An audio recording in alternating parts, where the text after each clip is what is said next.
Hello, and welcome to Pressing Buttons. I'm Hugo. I'm Nick. Another great week, another great episode coming at you of Pressing Buttons, episode 66, and we are rolling along. Quick PSAs before we start the show. Metro Last Light is free on Steam until May 25th. Great game, so if you have the opportunity, download that on Steam. You won't regret it. And we also have Death Stranding. The base version of the game is also available, this one on the Epic Game Store until May 25th. So two great titles for free available at these two respective online stores. Make sure you check those out. We are big fans of both of these titles, so free stuff. We also love free stuff. Did you ever complete Death Stranding? No, I got annoyed by it, so I put it off. I'm Really? pretty sure. Okay. Yeah, I'm pretty sure I'll I get back to it. knew. Yeah, I think I can't remember what my recommendation was to you. Like, I think it's a very polarizing game in general. I actually think you would like it just because you're such like a completionist and Yeah, collectibles guy, and that's like a big part of the game. Um, I think you also like most other Kojima games, um, so I don't know. I think you should pick it up, give it another shot. I think I you'll enjoy it. will. I know. You also said like it picks up after a bit, so I was waiting Yeah, for that pickup. it was a slow burn in the beginning for sure. So I think it probably took me about 3 to 5 hours. So like it's not, you need to invest into it and then it starts picking up. I also feel like I could be making this up, but there's a director's edition or like a director's cut. The free version that's on Epic Game Store is not the director's cut. I think you need to pay. I think there's even a sale on it though. Like, so if you do want the director's cut, you can just pay like a small premium to get that. I think they might have done either through just updating the game or in the director's cut. They might make that a little bit easier in the beginning. But yeah, that was definitely the case. Like you had to put some hours into it, and then it picks up, and I had a really good time with it.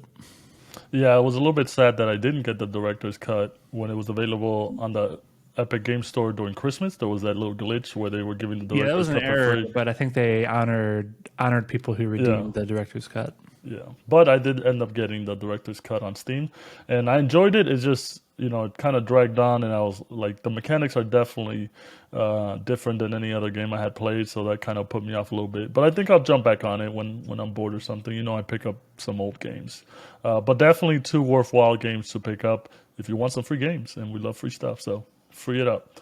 Also, want to give a shout out to our art guy. I'm gonna call him our art guy, D-Pass Daniel. He has made all of our art, show art, our logo and stuff like that. It's all due to him, and he's also a very big fan of the show. And you know I think our how number one fan. uh, debatable. There's a bunch of people. Okay, all right, There's all right. we have a lot of number one fans. Okay. But you know how we know that he's a big fan of the show is that he listens to the show and he'll pick out like random stupid things that we say that are funny, and he'll make them into shirts. Which is why I want to show everybody who is watching this on video, and if you're not, check it out on YouTube. One of the shirts that he made, that he designed, and this is our whale oiled machine shirt, which he got from one of the episodes where I couldn't say what. Damn it, I still can't say it. Well oiled machine. You're in your own head, man. Yeah, I'm in my own head. But shout outs to him. We still got a couple more designs. Oh, one more design that we're waiting on that we want to show. But it's merch that we do want to eventually get it out to anybody that wants it to be able to purchase it. So keep on the lookout for that. I know it's taking a little bit. We've been talking about it for a while, but printing shirts isn't free, and it's all we're all paying for this. It's only us, but we'll find some sort of distribution. So Daniel gets paid, you guys get the shirts. We don't want no profits unless you know it's millions of shirts. Then I think we could take some profits. But yeah, we want to get you guys the shirts because I know you guys love our stupid catchphrases. All right, and then the last PSA, which is a bit of a bummer, but also good news. Well, good news for us. It's not, I wouldn't say it's a bummer.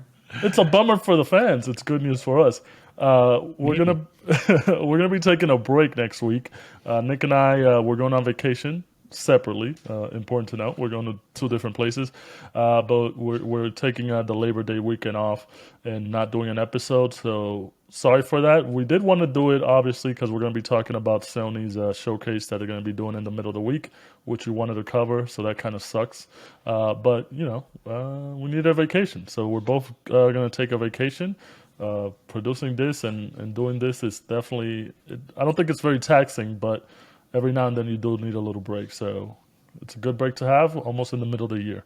It's Memorial Day, Yeah. So not Labor Day. yeah. Well, I don't know. It's a holiday. That's all. Someone's gonna get triggered by saying that. So I wanted to just I get don't ahead think of that correction. I don't think our audience cares about the names of the holidays as long as they're holidays. Yeah. Maybe, I don't know. Yeah. But I liked how you had to clarify that it's separate vacations because people would assume that we're just going somewhere together. well, yeah, because we do a lot of things together. We do a podcast together. We went to Japan together. I think everybody Vegas? knows that. Vegas together. Come on. Yeah. But yeah, in the meantime, while we're away, you can definitely check out our older episodes. Make sure if you haven't listened to some older episodes, now's the perfect time to catch up. Since we're having a break, make sure you check those out. Give us some feedback if you have any. Make sure to follow us on YouTube, Instagram, Twitter, and make sure you guys are on our Discord where we share all the latest news and info. So we'll probably be there. Maybe throw out some comments on whatever's going on during the week from Sony. Even though we're going to be on vacation, we still like to check in with the crowd, with the community. So make sure you guys keep up to date. All right, and with all that said, let's start the show. Obviously, first thing we want to talk about is a big PlayStation showcase. Sony announced that they will be doing a showcase May 24th, middle of the week, Wednesday. It'll be a 1 hour showcase. They're going to be focusing on PlayStation 5 and PlayStation VR 2 games. They're going to have a lot of first party games along with third party games from third party developers. One big question they didn't really say what it's going to be about besides this. But one big question is, what are we looking forward to? I mean, in this case, for me, I honestly, we know kind of what the slate is for the rest of the year. The main thing is Spider-Man. Spider-Man's been rumored to come out August, September during that time frame, which was around the same time frame that the first one came out. So we can see that. We haven't heard anything from The Last of Us, so I'm really excited. Hopefully, they kind of show what they've been working on. They don't have anything for the back half of the year, so obviously it would be perfect to kind of place that there, maybe release it in December or November, which Sony does kind of do from time to time. They really don't have a big November title. I know the last couple of years, like God of War and other such games have been like their mainstay for November, their big exclusive. So I'm looking forward to that. As far as anything new, obviously we don't know what Sucker Punch is working on. There's been rumors of Ghost of Tsushima 2, but I think it's still too early. Bungie has been working on a multiplayer project for a while. They did take their multiplayer team away from Destiny, which is why multiplayer in Destiny is kind of in a shit state. Because You said it, I didn't say it. Everybody says it. Bungie has been working on a multiplayer PvP PvE, I believe, title for a while, along with some other projects. So I think this would be the right time to kind of show it.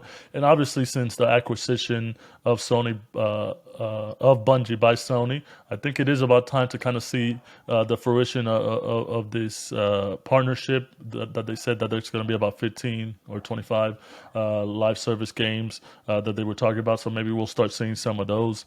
And what are you most interested to hear about? Like what's your games looking like? I have outlandishly high expectations for this show, and which you might find surprising because I think with basically all of these game showcases over the last couple of years, I've been, what I say, like cautiously optimistic. Where like I want them to all be incredible, but I'm also, I have some reservations around, I guess, like the hype level of them. So, but yeah, I think this one's going to be probably the biggest showcase of the year, like across everything. Wow, And I think that's a bold claim. probably the biggest showcase since the beginning of COVID. Like, so the biggest showcase over the last several years. So Wow. What makes you say all it's a this? big, This is kind of a big prediction. it's just we're at this like inflection point where PlayStation 5 has been in the market for a few years. They're, they're doing great. They have a ton of studios with a lot of unannounced projects. I mean, the runtime is an hour or something like that. So, I think what's like usually the longest one's like more like 40 minutes, something like that, and usually they're like even shorter than that. So I think there's just a lot of time to fill with games. I know they're going to talk about some PSVR2 stuff, but I would expect that to be like 10 minutes or something like that, and then the balance of the time is on PS5 games. They will talk about third-party stuff as well, but so I just think they have a lot of stuff to announce. It's a big show. I think summertime it's one of the biggest seasons of game announcements historically. So it would either be now or at the end of the year. But I feel like this is effectively their like E3, E3 substitute. Maybe they have some presence at Summer Game Fest, but I think this is going to be like their big focus. So yeah, so maybe I end up shooting myself in the foot, but I have very, very high expectations. I think there's going to be a lot of cool surprises. I think we're gonna, probably see quite a bit from Spider-Man 2 because that's probably going to be one of their biggest games on the PlayStation 5, and then it's also coming out pretty soon. I hope we see more from Wolverine. They just showed like a quick, teaser. I think that was maybe about a year or so ago. So maybe we see a little bit more from that, but probably not too much because they're going to be focusing on Spider-Man. The big one, where again I might be setting myself up for failure, and I think Don't say it. a lot of people want Don't it. say it. Don't say you think I'm going to jinx it if I say it. No, say it. Say it. I know what it is, but say it. It's Bloodborne. Yeah, Bloodborne. So, whether it's just some sort of remaster or maybe it's even like Blue Point, the studio that did the Demon Souls remake. Maybe Bloodborne's like their next game. So I don't know. I think there'll be something around PS5, maybe even like a PC version of Bloodborne, which I'd be super excited about because I think it's just a game I haven't been able to play because of some of the like technical issues it had on PS4, and I know it's a lot of people's favorite From Software game, so I'm definitely looking forward to playing that. Just on a more current hardware.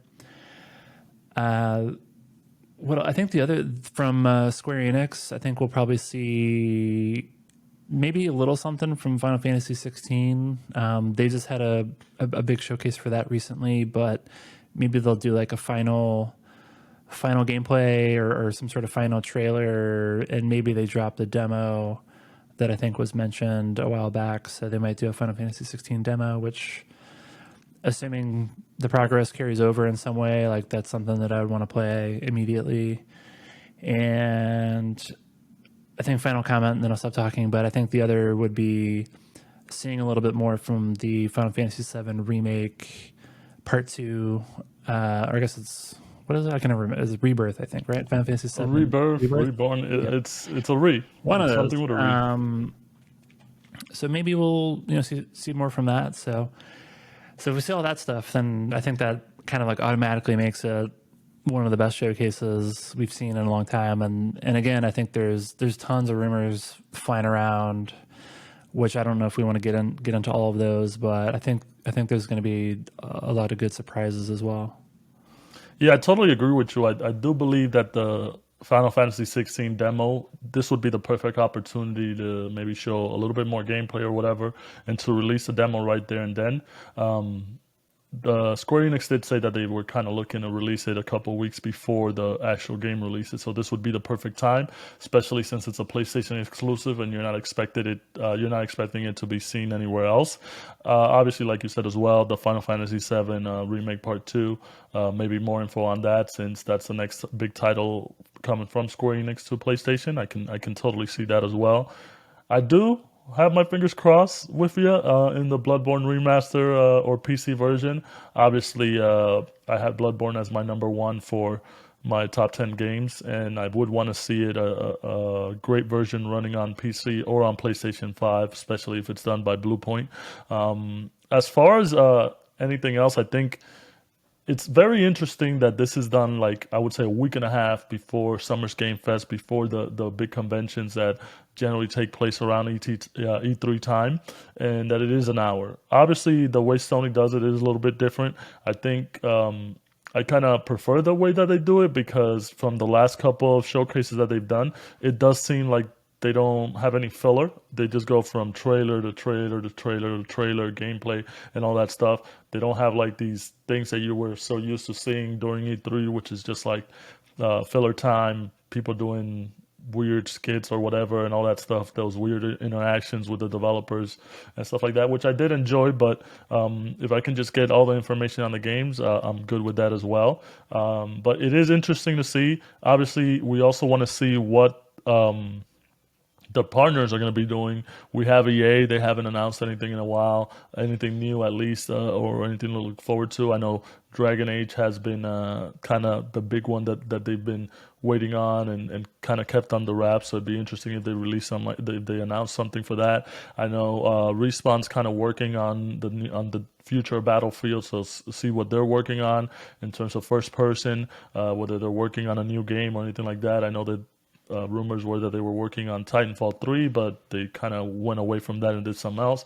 Obviously, there's a couple Star Wars titles that are still on the wraps that they haven't really announced coming from EA, and then Ubisoft hasn't really announced anything crazy for this year. There have been rumors of the Assassin's Creed information coming out, so wouldn't be surprised to see something like that. Black Sails still not available, so maybe that'll show up somewhere.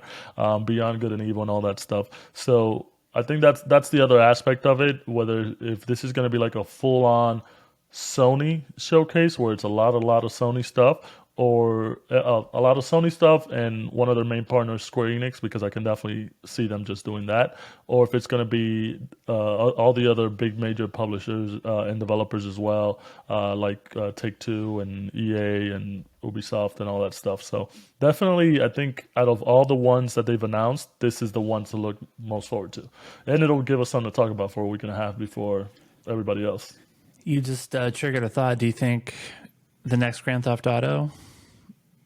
No, I don't. I don't think they're ready to show anything. I know they did their earnings call, and they said that next year is going to be a big year for them in revenue. So that kind of points to it releasing in Well, end of 2024, 2025. if it releases, call it a year from now or a year and a half from now, I think they would be able to show something. Yeah, but Take Two, especially with the last couple of titles, they don't kind of succumb to the masses and do these type of things during normal times and conventions and stuff like that. I think even Grand Theft Auto 5, they didn't even like do anything for E3. They kind of just announced it a little bit after. So I think wasn't it the like first ever PlayStation 5 showcase, and I think the first game they showed was Grand Theft Auto 5. And people were Oh, like people were pissed because people were like, "Oh my god, the next Grand Theft Auto." Like people were thinking it was going to be the next Grand Theft Auto, but it was just Grand Theft Auto 5. oh yeah, Yeah, yeah, yeah. It yeah, was yeah. just So the same one. yeah. So I think I don't know. So to me, there's some precedent that there's some relationship with Take Two and Sony, where at least for the console, maybe Sony is gonna, be in a position to show something from the next one. So, but I see what you're saying. Like I think Grand Theft Auto is big enough where I think Take Two, if they want, they can just kind of market it however they want it and don't really necessarily need to participate in these things. But I think there could be something interesting there. And obviously, you have to look at it from Sony's shoes. Like they don't have to prove anything to anybody. They know people are anticipating all these titles. They know that the titles that they're offering and the franchises that they're offering are kind of very monumental and just top of the line franchises and top of the line studios. So I think they have nothing to worry about. They don't. They're looking from a position of power, whereas obviously we're with Microsoft and the last couple of showcases that they've done and the responses and the games that they've released, we know that they're not from a position of power. They're the underdog, the undersellers. They don't really have anything to offer. People aren't expecting anything out of them, so they don't have anything to worry about. I do think it would be too much. You don't want to throw too many things and then be like, okay, but when is this all coming out? So I think they're going to be more focused on things that will be releasing this year or are close to being released. And Grand Theft Auto to me is just kind of too far away. And I would want to, if they're going to do something Grand Theft Auto related, especially if it's a Sony and Take-Two collaboration, I would want like its own thing, just like they did for the Suicide Squad one, so I could kind of get the best out of it and just have the focus on that. I think they have too many big hitters, too many big titles to kind of just bunch Grand Theft Auto in there and make it like a side thought. So we'll see on that. Definitely, I think, obviously, like you said, I think this is the one that we're kind of expecting the most, and they always deliver. So we'll see. We'll see. You guys will have to wait 2 weeks for a Yeah, and it was reaction. like so furious. So I basically just hyped this up as like, this is my most anticipated game showcase in several years, and of course I'll be boarding a plane as it's airing, and then so I don't even know if I'll be able to watch it in real time, and then of course we won't be doing an episode immediately after it, so it's just like the worst possible timing, but it is what it is. I'm just glad that it's happening, and hopefully we hear a lot of exciting news. Yeah, and you guys will have our Discord to hear our reactions, because obviously I think as soon as everything hits, I know a lot of people like to talk about in our Discord, like any new trailers, everything that they're interested in. So obviously I think this is gonna perk up a lot of ears, and I think a lot of people will have a lot of thoughts on this one. So catch us there. In the meantime, that'll hold you guys over. Make sure you go to pressingbuttons.gg. You can get the link to our Discord from there, and you can hear our thoughts live as it's going on while Nick is in the air and I'm still in the city. All right. Next news that we want to talk about is the big Mortal Kombat 1 announcement. So obviously we had heard before that there was going to be a new Mortal Kombat announced, with the likes of Street Fighter 6 and Tekken 8 releasing this year as well. New titles in the franchises. You kind of obviously knew that there was going to be another Mortal Kombat installment. The big surprise with this one is that it's a total reboot, doing away with kind of the timeline of the franchise. I know the last one, Mortal Kombat 11, kind of focused. The main story was on an hourglass that could rewrite time and stuff like that. So this one is going to be completely kind of rewriting the timeline. It's a reimagining of the franchise. There's going to be a beta out in August. The game is officially releasing September 19th. There was a leaked DLC announcement from Amazon Italy, which was kind of funny, that there's going to be the first batch of DLC characters is going to be Peacemaker, Homelander, Omni-Man, Ermac, Takeda, and Quan Chi. Ermac, Takeda, and Quan Chi, obviously those are characters from the Mortal Kombat franchises. I'm not too familiar with them, but if they're DLC, they must be good. Peacemaker, Homelander, and Omni-Man, obviously not from the Mortal Kombat franchises, but we do know that NetherRealms, they like to incorporate different characters from different franchises: Terminator, RoboCop, and like Link. Wait, no, that's I'm thinking. I'm That's thinking. Soul Calibur, dude. I'm Yeah. thinking Soul Calibur, but No. but you guys know what I mean. They like to incorporate. Can you imagine Lane getting his fucking head ripped off by someone? Well, Yeah. that's the thing, that this is also going to be available on Switch, which is also a very surprising thing. It's going to be available on Switch, PlayStation 5, PlayStation 4, I was Xbox surprised One, by Xbox that. One X. I was very no, it's no. I thought it was. I don't think it's prior PlayStation and Xbox. Oh, okay, It's only PS4 and and Xbox the Series series, S and X, and then and then the Switch. Switch. So very So it's surprising on that. very very weird. We might see Link in there then. You heard it here first. No, Hell no, no. they definitely Maybe don't want. Donkey Kong would be a good fit. They definitely don't want Link murdering people. Or but getting murdered. yeah, Yeah. yeah, he would never get murdered. Yeah. But it's going to include a new fighting system, new game modes, and fatalities. I believe they're going to have, um, I, do they call it companions or what do they call it with a K? Where it's like it's a side character. You can have like a trophy assist, where you can have different characters. Oh, yeah, maybe. And Yeah, they, I'm not sure. I forget the name of it, but they always like do the thing with the K, where if it's a companion, they spell it with a K or whatever. But they're gonna have that. They just showed a CGI trailer, which looked cool. It's just kind of like I said, resetting the timeline, creating a new world, and seeing what goes with it. Obviously, this is one of the big three. Like I said, I think Street Fighter, Tekken, and Mortal Kombat are the big three of fighting game franchises. And WB has a lot of trust in this. Which brings me back to the showcase. I think we might see something, or at least some gameplay and stuff like that, since the release date is so soon. It's going to be out in 3 to 4 months. I think we're definitely probably going to see something in the Sony showcase, especially with the relationship that Sony has coming from Harry Potter, Hogwarts, and coming from the Suicide Squad showcase that they did recently. I think we're definitely going to get some more actual gameplay footage in the showcase. What do you think of Mortal Kombat? Did it pique your interest? I know now that we're fighting game aficionados, we're gonna Yeah. throw our hat in the ring in here. Yeah, no, I mean, I think their trailers are always pretty cool, and this was no different. So it was a really awesome trailer. It's just kind of remarkable that all of these fighting games are coming out in the same year. So I think it's a just a great year for new entries in fighting games.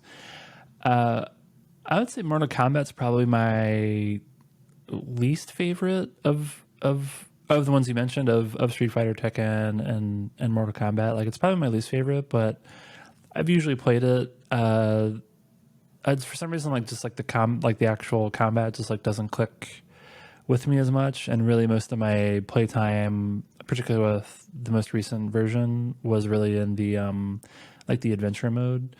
So there's part of me that wonders if they're going to lean into that and build upon it in some way. And I think there's a lot of competition now with that type of mode with Street Fighter's story mode. I forgot what the name of it is, but that looks The World Tour.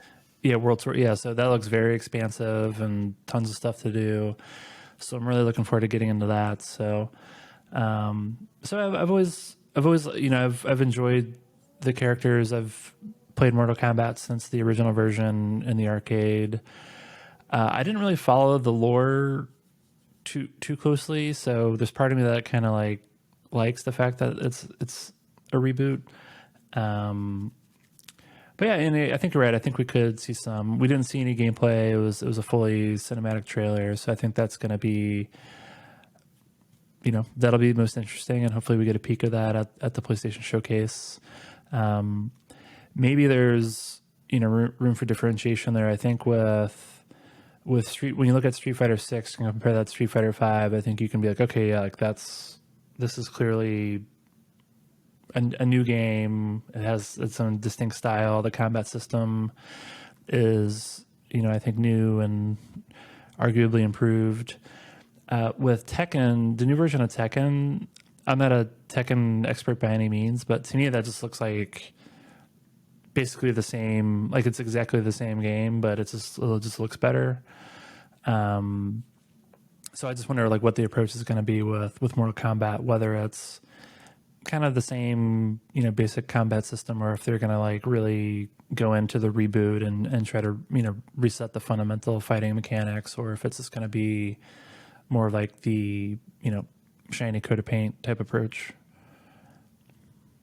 Well, one other thing I wanted to mention is like that it's very interesting. I think Mortal Kombat is one of the more popular franchises. I think I saw a graphic on Twitter, so I don't know if this is true or not, but it was saying that Mortal Kombat is it's the biggest video game fighting selling franchise, even before Street Fighter and Tekken and all that stuff. So the number one selling video game franchise, fighting game franchise. Very interesting. Other thing was that I felt like for a couple years, like maybe it was gonna get not canceled, but just like I mean, I think between 5 to like 8 or 9 that Mortal Kombat. Like there wasn't as much hype. People weren't really talking much about it. It was getting very stagnant, and then they came out with the Injustice games that kind of kicked it up a notch, and it reinvigorated the franchise because then the next one that came out, I believe, 10, kind of used the same resources and the same kind of combat and stuff like that that people were more interested in, and that kind of kickstarted the franchise again. So it's very interesting to see after like a bit of a down period that they had for them to come back up after just going kind of away from their mechanics. And also the other thing is like that they're known for is just incorporating these other characters from other different IPs. Obviously with the Terminator and RoboCop being in some of the other ones. Now they got Peacemaker, Homelander, and Omni-Man, which I think is hilarious, but I can totally see it's very appropriate for these guys to be in this franchise. What are your thoughts on that, on those three guys? Yeah, no, I was. So I think. I mean, I don't know if it's not official. They didn't formally announce it. It was just like some leaked sales lists from Amazon somewhere. But I hope it's true. I think those are all good choices that fit with kind of the more adult graphic style of Mortal Kombat. I was very excited to hear about specifically Homelander, and I hope it would not. I hope it would be like the version of it that's in the show. So it'd be the likeness of Anthony Starr and his voice. Like if it's like that, I think that's going to be like so good. Yeah, I mean, That'd be like an unbelievable fit for that game. yeah, and I mean, Omni Man. Have you seen Invincible? I know the character, but I haven't actually watched the show. Yeah, pretty. He's like a different version of Homelander, Yeah. so it's kind of funny, but it's definitely very unique, and I think he'd be cool. Peacemaker definitely fits this aesthetic, especially coming from watching the show and watching the Suicide Squad movie that James Gunn did. I think definitely also works really well in this, and obviously WB. I think I mean, like you said, we don't know for sure. It was a leak from some Italian Amazon thing, so it's not 100%, but there have been these rumors for a bit. I think Peacemaker, out of all these three, kind of fits the best in there. So we'll see. I'm excited to see it. I might not be playing it that much just because, like I said, I think Street Fighter 6 is going to be my main fighting game, but it's definitely fun to watch and see people compete in Mortal Kombat, and I'm glad that they got a new series coming. All right, next bit of news we want to talk about is Zelda Tears of the Kingdom. That's right, we can't get enough of it. The big news this week is that it sold 10 million copies in 3 days, and it has become the fastest selling entry in the Zelda franchise. So kind of crazy numbers. 10 million copies in 3 days. I don't think it's very unheard of, especially for a title that's only available for one console on the Nintendo Switch. Also $70. It's the first Nintendo game that's been on for $70. Even though Nintendo never really lowers the price of anything anyway, so this is going to be $70 for 10 years or whatever. It's outselling other titles like Hogwarts Legacy, which so far I believe has done 25 million copies, and Elden Ring from last year that I believe ended it's around 25 million as well. It has already sold a third of the lifetime sales of Breath of the Wild, which sold 30 million. So this is incredible. Obviously, that has put it in talks of Game of the Year category. There's very few games this year that kind of are considered for Game of the Year, but everybody's loving it because it improves Breath of the Wild. It adds something to the formula, and you can tell that this kind of shows that developers know what they're doing, especially coming back from a game that they already worked on. You could say the same thing for God of War and then God of War Ragnarok. You can see the improvement on everything. So this is pretty cool to see. Nick, as our local Nintendo hater, how does this make you feel? What do you mean? I know. I just want to say it. We proved last week that you're not a Nintendo hater, but I like to make my own narrative. Yeah. I mean, I bought this game. You haven't even played the game. Again, not a Nintendo hater. Yeah. So to me, this isn't that surprising.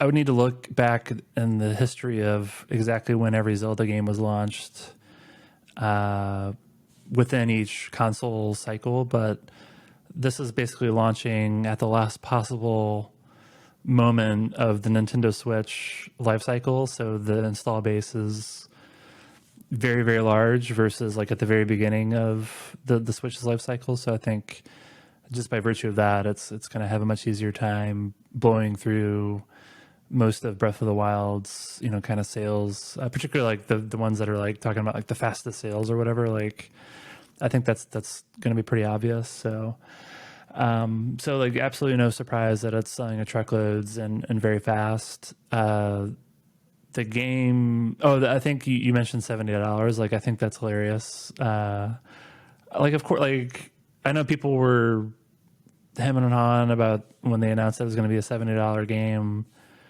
And then if I know me, I'm pretty sure it says something to the effect of everyone is going to pay that. Like, zero people are going to say I'm not buying the game now because it's $10 more. And I think this data point kind of corroborates that. Like, everyone's buying the game, uh, so I don't think there's any evidence. We're not going to see any evidence of people not buying games when they're $70 if it's basically like one of the most anticipated games. It's a game of the year contender. So if anything, this is, I think, kind of reinforces the trend of we're going to start seeing more $70 games. I do wonder with Nintendo if it's going to be more kind of title by title specific, where if they're like, okay, it's the next Zelda, the next Mario, whatever, it's $70. But if it's a Kirby game, some random Kirby game, we'll keep that at 60. Or when they start migrating to the next generation, maybe they just have more of like a blanket, like everything's $70. So I'll be curious to see what their take is on that. But yeah, no, I mean, maybe I'll hold further comments until closing thoughts, but I've been playing the hell out of this game, so I got a lot to talk about. Yeah, it's definitely interesting what you said about $70 being the new norm. Obviously, we know with a lot of Sony and Microsoft games, new titles, new third party or first party titles, they're mostly $70. This is the first $70 title, and then the second one's going to be Mortal Kombat 1 whenever that releases, whatever the hell that may look like in this Nintendo Switch device. That's got to be a cloud game, right? Yeah, It's but got to be. what kids are buying this Mortal Kombat on the Switch? That's gonna be funny. But it'll probably do 10 million just for no reason as well. Yeah. Imagine that. But it is kind of interesting to see that Nintendo kind of, they're not the ones that set the trend, but their fans are so loyal they will jump on this. And obviously with the way they're going, you had Sega kind of saying that they're kind of leaning towards a $70 price tag. You had the investors and the president of Take Two saying that they don't see a lot of pushback on $70 titles. So I think $70 are here to stay, even though you Yeah, know. we're kind of getting conflicting messages. So yeah, I think the Take Two CEO made a comment about how they're not seeing any kind of downward sales volume pressure because of higher prices. I thought I saw something. This is kind of coming out of the whole CMA Activision Blizzard acquisition. There's all these like interesting data points coming out of that, and I think one of them was, I guess it was Sony making a comment about how they're seeing some pressure on game sales, or people are buying relatively fewer games as a result of the higher price point. So I think if that's true, that would be that's interesting. Maybe not all that surprising. Where on average people are going to buy fewer titles. So I think if that ends up being the case, and that's like the permanent trend, then I think you might actually start seeing publishers taking a very more like this kind of title by title approach to it. We're like, okay, for this game, we feel very confident that everyone is going to pay the extra $10, but maybe for these other games, we don't think that. So there might be more kind of price differentiation coming our way. So I don't know. It's interesting stuff, and we're seeing just kind of like a lot of different messages, which I think all makes sense. I think there's a reason that they're saying mixed messages. It's because they're like different companies with different priorities and different types of games, and one's a platform and another one's a publisher. But um, it's interesting stuff. Yeah, and it's going to be interesting going forward because obviously, like you said, I think it does have to do more with the title because obviously they're not going to, price it above market. They're not going to make it $80, $90 and expect people to pay the $80, $90, but Yeah, it's, Wasn't Redfall a $70 game? yeah.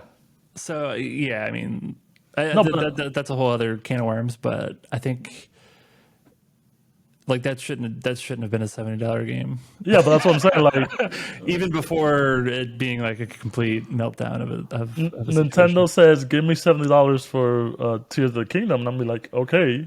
Microsoft says, "Give me $70 for Redfall." I'll be like, "The fuck."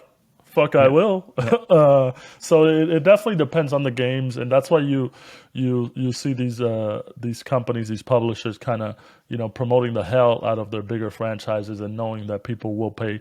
But obviously, in this day and age, they it's a two is it what double bladed sword? What's the word? double-edged sword. It's a double-edged sword. It's a double-edged sword because if you offer something that's $70, but the quality is not there, then you screwed yourself and the community, and you're liable to get all those bad marketing and just hate online, and you don't want that. So Nintendo knows what they're doing. Obviously, they're only going to do this for certain titles. They're big franchises, but it's good to see. Obviously, they also said that this is kind of the way that they're going to be developing future Zelda games. That's going to have kind of this open world formula. So I don't know how I feel about that. Yeah, I don't know. I mean, if these giant games are coming out every 5 years or something like that, I think I could be more okay with that. I know. I think people were like generally not surprised because the formula seems to be working, but I think people are also a little disappointed because they looked at Zelda as there always being some sort of kind of innovation happening with like the core kind of gameplay mechanics and things like that. So I don't know. I think I was more okay with it. Again, I'll get into this in closing thoughts, but I'm having a great time with it, and I think there's plenty of stuff that they can continue to do with this core formula.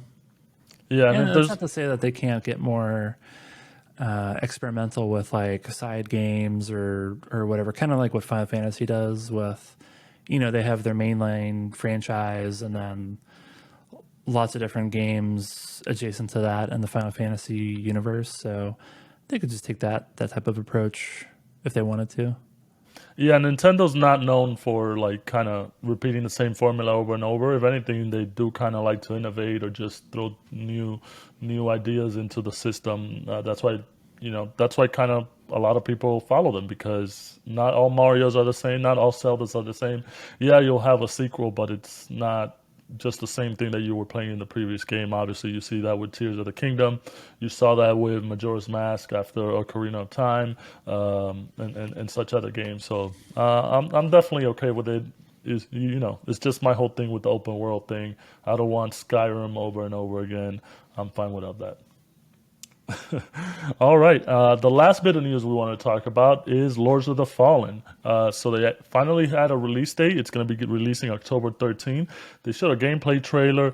Looks really, really amazing. You're basically going to be traveling, kind of teleporting between the world of the living, world of the dead. Same world, just shifting, I would say. You're going to be fighting a god. This game looks fun. I'm glad that they released a gameplay trailer because it looks really great. It's going to have co-op. I'm super excited for it, especially because always being a fan of the Soulsborne type series, this just looks faster paced. I was a big fan of the original one, and it looks like it's right up my alley. It has the qualities that I'm looking for. Did you see the trailer? Are you looking forward to this? I You want to do did. some co-op? We can do some co-op. What did you think of the music track that was featured in the trailer? Why do you ask me music things? You know I suck at music, but it sounded good. I when Really? when I play video games, I get so focused that I don't kind of pay attention to the music unless it has lyrics. So like This Need is for the Speed trailer. yeah, but I don't There's like the lyrics. it was like You don't even know, dude. Did wasn't it you? like some hard rock shit? Yeah, it Some was like Iron Maiden. oh, see, I don't know. I knew it was hard rock. That's good enough for me, right? I thought it was. Maybe I'm just getting old, but like I feel like I've been Well, maybe I'll just get on. no. No. Maybe I just feel like I've been consistently shitting on like trailers and music track selections. I can't even remember like, but I feel like I've like every other week at least I've been making a comment about how like the music track selection was awful, and Yeah, I could see that. this is the latest version where I'm just like, okay, I get you're just trying to Iron Maiden, whatever, but like it just didn't fit like at all. I thought it Like fit really well because no, it's Lords no. of the Fallen, it's heavy metal, it's like goth. I'm not anti metal. I was just specifically that track. I just feel like it's not a good trailer, not a good trailer song, and kind of wasn't a good fit for what they're trying to do with it. So Oh wow. I don't know. Okay. So I have to ignore that. Ignoring that, I thought it was interesting enough. I didn't play the prior game. I think you did, right? I Yeah, I think played you it, I beat it. beat Yeah. it. It actually kicked my ass in the beginning. Like I thought it was tougher than any Soulsborne, but that was more because the first boss was like really tough. But Yeah. it was actually easier. Is it parry mechanic heavy? No, not. Okay. Okay. It's more Dark Souls than Sekiro. Okay. Okay. So I think I'm definitely like it looks good. I'm always open to Soulsborne, new takes on the Soulsborne formula, assuming that they actually execute it well. I feel like that's become a more of a fairly crowded market now with lots of these different types of games. They're usually not great. I think it's basically been like the Team Ninja takes on it have been pretty good, with exception of the most recent one, which I didn't like because it was so focused on parry mechanics. What was the name of it? I forgot what it was already.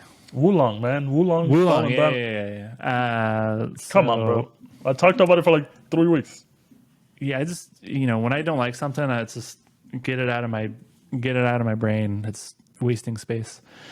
But yeah, and then the co-op mode. So again, we're thirsty for co-op games that aren't Fortnite or Rocket League. So Yeah, bring me maybe something. this is it. I think we were definitely optimistic around Redfall being able to scratch that itch, but that just didn't It's been a pan sad out very year for well. us in co-op stuff. Yeah, like we even really it was Minecraft Legends, which I don't think you played, but you just watched us play. Yeah, I was actually the one But that recommended it. So yeah. Well, no, I wanted to try it. I think you were like were able to get critical mass and consensus with a bigger group of people to actually try it. So, yeah, but yeah, I don't think we're ever gonna play that game again. It looks cool, but it's it didn't not scratch the itch. it's It not didn't super scratch the fun. itch. Yeah, so yeah, and the next From Software game, Armored Core is going to be single player, so Yeah, I that's not believe going to so. be. I haven't heard anything about multiplayer Yeah, in so that. I think that's going to be it, man. And then it's just really going to be Street Fighter 6 1v1 Yeah, in the next yeah. few months. We'll see. We'll see. Those 1v1s are coming, and I gotta get my tutorial on. But yeah, that's it for all the news that we wanted to talk about. We'll move straight into some closing thoughts. First one that I want to talk about is Fortnite. Obviously, I've been playing a lot more Fortnite. There's a couple events that are wrapping up and some that are coming. I did finish the Star Wars events. Got my Darth Maul skin, looking pretty fucking cool. Get some XP, and also I'm like level 120 now. So yeah, I've been grinding. I really want those extra Thunder skins. So I want my lizard to look cool. So if I get to like 150, I think I'll get one of those better skins. But there's no better time to do it now. The season ends, I believe, June 9th, so they got the power up for the XP. And also with the Spider Verse movie coming out soon, June 2nd, they are doing a collaboration with them. So there will be some Miles Morales and Spider-Man 2099 skins. So I'm excited for that. They look pretty cool. Obviously, Spider Verse is one of my favorite superhero movies. And I really like the way they did everything on that there, which kind of put me in the mood to watch Spider Verse. Was it Into the Spider Into Verse, the Spider Verse? Yeah. What's the new one called? Across the Spider Verse, or something like that. Yeah. It's very confusing, but it put me in the mood to watch Into the Spider Verse, and every time I see it's one of the few movies I'm gonna get deep with you guys right now. Got me emotional. Like it touched on some heartstrings. It was like, whoa, this is a good movie. This is a good movie. So yeah, I watched that, and I can't wait till they release the Miles Morales and 2099 skins and have some fun with that. And the other game I've been playing is Street Fighter 6 beta. Yeah, I know I said I wasn't gonna play it. I've been playing without you. Whoa, you've been Yeah. sandbagging, dude. I No, didn't no. play it. I didn't play it. So I wasn't gonna play it, and then I started talking. So I'm a shit talker. You know I'm a shit talker. So I started talking shit to some of the guys on Discord, specifically Zero and Caesar. And I started talking shit to them, and I was like, "Are you guys gonna get the beta?" Nick and I played the beta. We want more people to play against, and they were like, "All right, let's get on." But they wanted somebody to play against, so I played against them, and I got washed. Honestly, not Are they, do they like their players? Like they play fighting games, or you're both yeah. kind of the No, same? they knew the moves Oh, or okay, the okay, okay. basics at least. Like I still don't know anything, and I'm kind of holding off. They didn't watch me as much as you did because we didn't play 150 matches. But I would say with Zero, I think we played like 15 matches, and I might have won like five. He won 10. With Caesar, we played like nine, and I won like two, and he won the other seven. So it's enjoying the heck out of the game. Obviously, I'm still holding off. I haven't watched any tutorials. I don't know what the full release is going to be. I don't know what the meta is going to be. I don't know if the moves are going to be the same. So I don't want to like dive too much deep into it so that, I was making my excuses, but hopefully I get better because it's Damn. such Why? a. Yeah, you said something. I thought you said you weren't going to play it, so I didn't play it. Well, I think I was just also very busy with other games, which I'll get Yeah. into in a little bit. But I didn't have this desire Yeah, I got kind of to play the coerced. game. I got like pushed into it. Okay. So All right. Well, that's. It's not like I learned anything. I didn't get better. If anything, it just Okay. shows I suck even more. So Yeah. that was kind of. And then they were like, "Why are you talking so much trash if you're getting washed?" And I'm like, "Because I'm still gonna talk trash if I'm getting washed. Well, that's a trash talker. He's gonna talk shit when he's good. He's gonna talk shit when he's bad." Yep. But yeah, so I can't wait till it comes out. We're just 2.5 weeks away from it, and then I can fully get on and do the tutorials, do the practices. I think I might have to invest in a fight stick. I like my at least the directional part of my control. I wasn't feeling it too well. I don't think the inputs were really registering that well with my PlayStation 5 controller. So I think I might want to invest in a hit stick or fight stick or whatever. So You we'll getting see. like a hitbox or like Yeah, yeah. a leverless one or? Well, hitbox is what they're using now these days, right? Nah, I mean, not everyone. It's like still a niche. But it's better than I think the it's. joystick, the one with the stick, right? I Is that what they're mean, saying? it's not. It's not better. It just depends on. It depends on your preference. I think in certain situations, the leverless stick can be better because you can do more inputs at the same time. Uh, but it just depends on like your preference. Like not everyone's going to be good with that type of stick. I think I'm better with that just because I've done mouse and keyboard for so long, so it comes pretty natural to me. Yeah, that was the other thing I was gonna say. I feel like if you are good with a mouse and keyboard, I feel like any sort of hit stick or fight stick, you'd be amazing at it because it's just buttons. Yeah. Where Well, controllers are also buttons, but you know what I mean. It's tough, man. It's tough. Yeah. So, but I mean, if you want to try, they're pretty expensive. So I'd recommend just like trying one of mine, like the next time we're over, just to You have more than one? yeah. Well, no, I have one. I have one. I was Like gonna say, no. and you want to buy that Evangelion one? Yeah. I know. I have a problem. So I have an Astro City arcade stick. I have a Marvel versus Capcom 3 arcade stick, and then I have my Paradise Arcade kind of like hitbox type style. So there's no, no stick on it. Yeah, by the time we do the next episode, we'll do an in-person one. So I think I'll be able to, and Street Fighter will be out, so we could do some local couch There you fighting. go. There you go.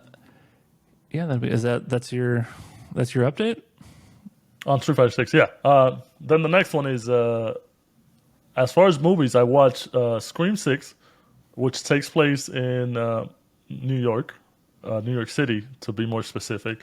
And only thing I gotta say, like, I like the movies up to this point. They're a bit, overblown or whatever with all the shit that's going on and people getting murdered.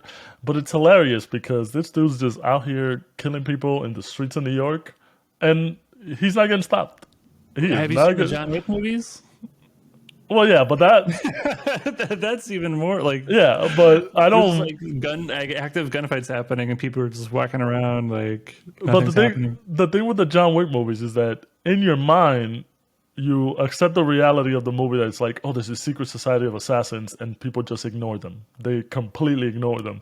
Whereas in the Scream movies, there's an active murderer out here murdering people very easily, and nobody like, oh shit, there's a guy getting murdered over there. Let me call the cops or anything like nobody's doing anything to stop these murders that they're seeing with their own eyes. So that's the difference. People in John Wick ignore the murders. People in Scream see the murders and do nothing to help. So I watched that. It's pretty funny. Other movie I watched, Super Mario Brothers, which I enjoyed, but it was mostly because I think Jack Black did a great job carrying his Bowser. I think him and Charlie Day, I think, killed it in terms of the voice acting. Definitely hated Seth Rogen and Chris Pratt. Like, were they even trying, man? Were they even? Have you seen it? No, not It's yet. I would recommend it because it's a good movie, but like you'll see. Like, I feel like they just phoned it in. Like, come on, at least feel like an Yeah. effort or whatever. But it's a good movie. The music is great, especially obviously we played a lot of the Mario games, so like you hear all these classic beats, and then you kind of hear the remixes too. So I think they did a really great job of capturing the games, and a lot of little Easter eggs. So really fun. Next time, get better voice actors or people that are into it. Yeah. Yeah, And that's then, kind of what I figured. That's kind of I think I'm going to enjoy it and then also have the same voice actor frustration, which I think is basically what everyone predicted just based on the trailers where they were like, "Oh my god, Charlie Day's Luigi makes sense. Jack Black as Bowser sounds incredible," and then everyone else kind of is whatever. yeah, no, it was really good. I think, and obviously Illumination Studios, who have done Despicable Me and the Minions and all that stuff. They really, I think they did a really great job. They captured everything that makes Mario, visually and music wise. And then the last thing is I watched this TV show called Primo. It's out on Amazon and Freebie. It's created by Shea Serrano, which is this Spanish guy from Texas. It's about this kid who lives with his mom and gets advice from his five uncles that they all have kind of like a different philosophy. Pretty good show. I like that it highlights, kind of like the grown up in a very big, predominantly Spanish household, and just kind of how crazy it is and how everybody kind of wants to influence you and all that stuff. So check it out if you have the chance. It's only 8 episodes. Pretty good, pretty funny. It was pretty funny. I was surprised how funny it was because there was a couple times that I cracked up with like how ridiculous things got, but I'm like I could totally see that happening to me or a friend of mine or something like that when I was younger. So especially with overbearing uncles. I thought the show's called Primo. Yeah. Okay. So I thought that does that mean cousin or It means cousin, but that's his. I think that's the nickname that they gave him, so they call him oh they pretty call much him okay okay okay. the whole show. So I think it does mean cousin. Good job on your Spanish. Well, I mean the reason I know that is because if you live in New York, Everybody calls you eventually primo. someone's gonna call you primo, Yeah, which I love. They'll either call you primo or boss. yeah. So Uh, that's very why I know. very good on your end. But it's pretty funny. I'd check it out if you're interested in seeing anything new. All right, what you got? I want to go back to the Spider-Man crossover. Yeah, for Fortnite. So Fortnite, yeah. So I'm also excited about that. Uh, I was driving earlier today, and I drove by a Burger King. Have you Oh, seen this? yeah, the Spider Verse burgers. Yeah, man. Like it's like the whole building is wrapped in like this crazy art. Like it Oh was no, I like didn't. I know about the the whole burger. I didn't know building's it like was blue. wrapped. Yeah. So yeah, there's the burger which I was going to get into, but like they like wrap the whole building. It's this like really cool blue with key art, and I don't know. It looks pretty awesome actually. Oh shit! If you pass by it again, take a I got a picture. foot. No, I got a photo. I'll send it around. The Yeah, and then they have like a red Whopper. Yeah, So that's then what I was laughing at. I was thinking you were going to talk about the yeah. Whopper. So as I was driving by that, I'm like, well, we got to get Burger King when we go watch the movies. So Yeah, we, I we just got a wanted to plant plan. that seed. We got a plan to go see the movie. We'll see how the tickets are, but we want to watch it in IMAX, hopefully. So we got a plan to see it at least the first week when it comes out. So Yeah, yeah, red Whoppers though. Red That's our Whoppers. that's our pregame. And then yeah, so there's that, and then the from a gaming perspective, I think basically the same as last week, where I've been playing a ton of Tears of the Kingdom.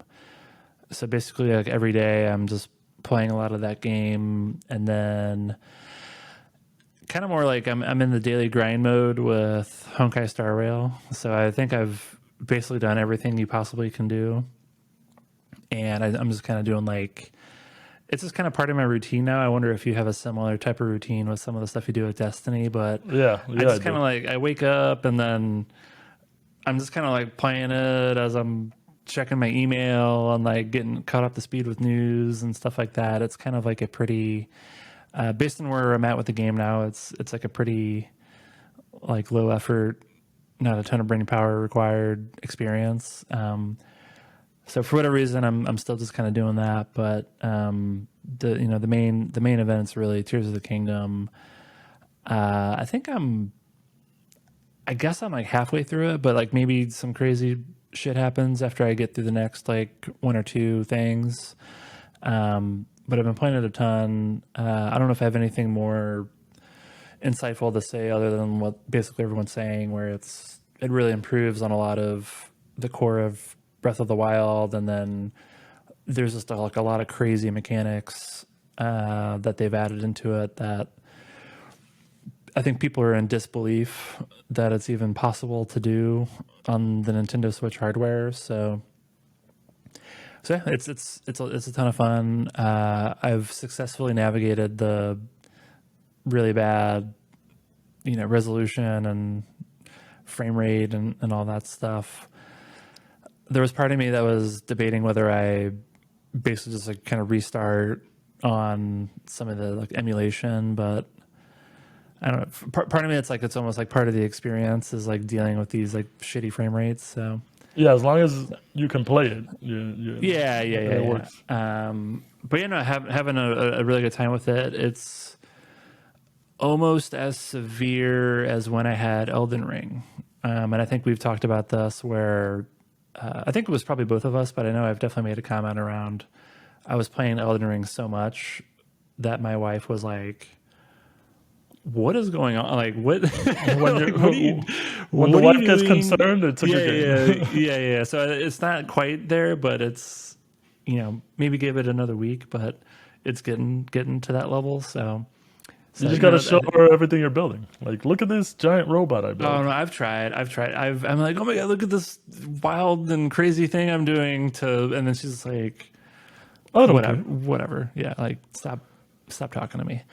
I think she really does like the music though. Like sometimes she'll just be, like laying down on the couch in my where I'm like gaming, and she's just like chilling out to the music. The music's very serene and pleasant. So maybe she likes that and she doesn't even know it. But Well, let me ask you something. Are you? I know you said you think you're like halfway. Have you been kind of exploring mostly? Have you been doing the story mostly, or have you been doing like a mix of both, where you get it's a sidetracked, but then you go back to the story? I just kind of rotate through core dungeons. I don't think this spoils anything, but there's like the water dungeon, the fire dungeon, so there's a clear quest line of just going through those, and then other than that, it's like I'll do that. I'll just kind of sometimes I'll just want to explore and just kind of do the light towers. Uh, well, I guess I don't. Are they still light towers? I don't even know. But it's like these towers that if you get to them, it opens up. Basically fills out your map and all that. So there's a similar mechanic with this game where you're just trying to like complete the map and find stables and so there's some of that, and then as you go through that you just get tons and tons of side quests. So it's pretty often the case where you're like, hey, you know what, I want to do this, and then on your way to do that you just something else comes up, and then you get distracted by that, and then something else comes up, and so but I think it's good. I enjoy it. You're just like constantly finding like new interesting things that you want to check out. Well, I think yeah, that's the most surprising thing I think I've seen online is that I haven't seen like any spoilers, any major story spoilers, just because people are like so busy doing the most random shit. So it's pretty Yeah, funny. yeah. I would say I kind of stopped building. So building does it's like a little time consuming, and the payoff sometimes is like questionable, and so like I've been building maybe less than maybe some others, which maybe isn't that surprising for us because we're both zero build mode fanboys in Fortnite. So Zero builds, just yeah, build a bridge. yeah. It's give me 40 logs and I'll solve this. So yeah, less building, but I'm guessing something will happen where I'll either get like a new item or something will unlock where I'll get more access to more like battery. So you need for a lot of these machines that you're building, you need battery to be the energy source. So right now I'm kind of at a point where it's like I just don't have like enough battery to like really do anything that cool. But I guess that'll open up, a bit deeper into the game. So It's pretty cool though that the community is like really helping each other out. I know they did make a website where you can kind of look up, I guess, the schematics for stuff that they see online if you want to yeah. build something that you see online or something like that. So that's pretty cool. Well, when we were preparing, I don't know if I even like finished the thought, but before we started recording, I made some like haha, or like I made some, and you're like, "What are you doing?" And I'm like, "Oh, I just saw like some clever Zelda schematic or recipe for something that I didn't think about before." So I'm seeing a lot of those, whether it's my YouTube or my news aggregators, like they're all starting to get bombarded by these bite-sized articles of people like here's one thing to try, and Tears of the Kingdom. But yeah, having a really good time, and I think that's probably it on gaming. And then I did see Guardians of the Galaxy, so more from like a movie perspective. I saw Guardians 3. I think that was Friday night. It was good. It was just fun, entertaining. Proper end to the series. Yeah, it was fun. I mean, that's always kind of hard with these things. I can't really say much. I would say generally speaking, yes. I can't really say too much without spoiling things, but they did kind of set up who the next crew is going to be. Who the next Guardians of the Galaxy are going to be, which I don't think is surprising. It's not like some crazy thing. Like I think it's a pretty natural evolution based on who we already know is in the movie. Um, but I think they teed that up pretty well. There is one thing that I thought was kind of contradictory with. If you want to look it up, just like look up like the last title card and at the post credit scene. Like there's kind of like a little bit of a mixed messaging. But I just don't want to say much without spoiling it. So, but it was good. I think maybe this, before when I was talking about like getting pissed about music choices, I actually thought this was like one of the worst. Wow. Like I really didn't like some of the music choices, and I thought a lot of it was like it was like way too forced. Like they're trying to cram in Well, licensed music like every well, that's five what minutes. happens. That's what happens when you do it on the first one and then do it well on the second one too. It just kind of now you kind of got to make it like that. But I think it just became too. It went from like it just became like too much of a gimmick. I felt like where before it was kind of this new idea that they executed well with like the Zune and all that stuff. I think there's a way they could have just managed it a little bit better, but this go around, like the music tracks aren't as good. There's way too many of them that just feel out of place. So I think that was kind of my only criticism of the movie. What's your ranking of the movies? Probably, I would say probably 1, 3, and then 2. Got it. Yeah, It feels like that. The two is the one where it's like I think everybody it kind just of agrees wasn't. where two was and didn't feel that great. Yeah, that didn't feel good. Um, One thing that I thought was interesting is I thought Mantis wasn't as cool as she could be, and the reason I thought that is because I thought I was like what's going on here, and it's because of the game, the Guardians of the Galaxy game, where I thought Mantis was like so Yes, good. she gets more in the game than in any of the Yeah, movies. yeah, and I thought for sure like she was just going to be a kind of like one of those like annoying side, but like I thought she was like awesome in the game, and I think maybe that's why I had like really high expectations. I think she was like okay in the movie, but just maybe not as good as in the game. Did you see the Christmas special? I did not know. She's good in that Yeah, because it's more Drax and her in the Christmas special. yeah. I mean, that's definitely kind of like the relationship. It's like Drax and her, like they really lean into that in the movie as well. So I don't know. So it was fun. It was entertaining. Like I think it got like really high Metacritic or something like. Yeah, Is that right? it's putting Marvel back on top after Quantumania and whatever So came yeah, before that. I think it's probably better than Quantumania. I like stopped watching that after 10 minutes, but Whoa, that's quick.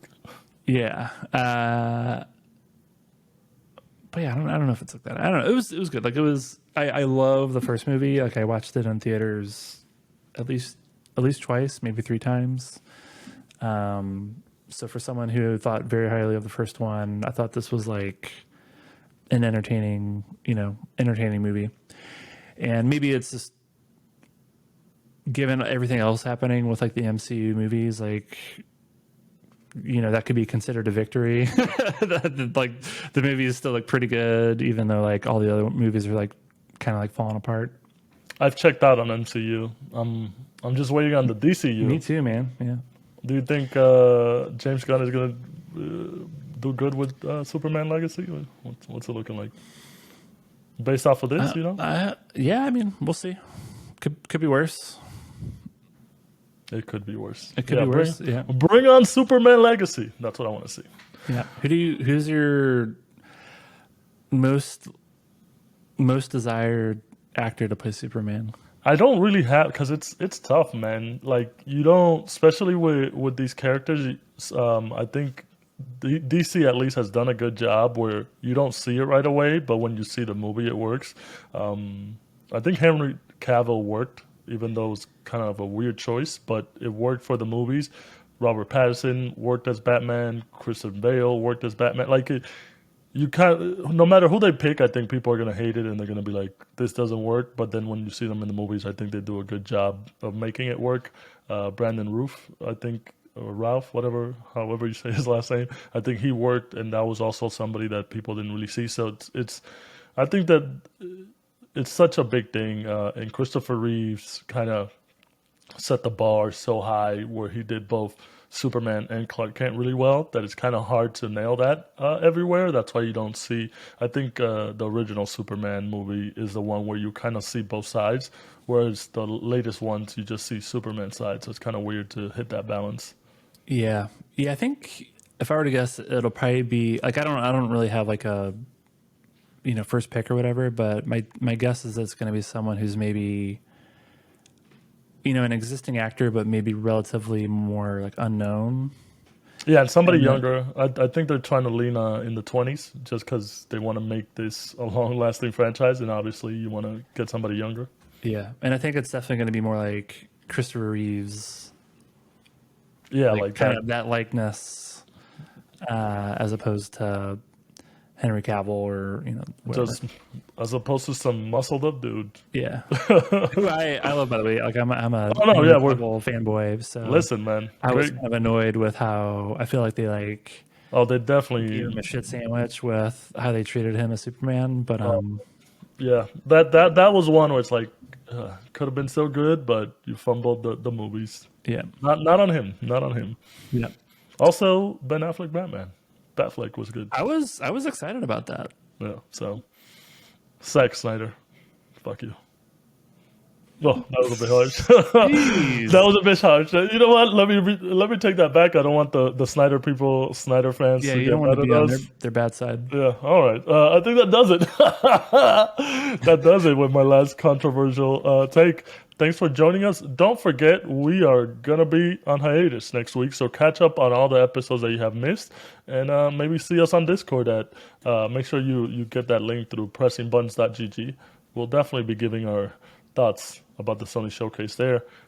All right. Thank you, guys. I'm Hugo. Bye. I'm Nick. Later.